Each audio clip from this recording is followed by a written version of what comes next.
روش تحصیلی و طرز اونا که اونم که من به خودشون چند باری گفتم ما دو تا اتحاد است که به نظر من هر دوش برای ما بد شد. یکی اتحاد شیعه و سنی ما ضرر شد، بله.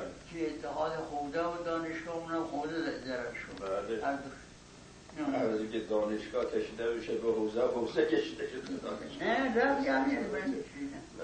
نه اونا که اصلا نشدن می آمدن خیال میکردن اینا یک جوری اولا بر اونا یک جوری وارد شدن که ورودشون هم اونایی که رفتن شاید خیلیشون اهلیت اونجوری نداشتن و علاوه این ورود صورت زور تقریبا این نمشه باید علاقه باشه، تفاهمی باشه.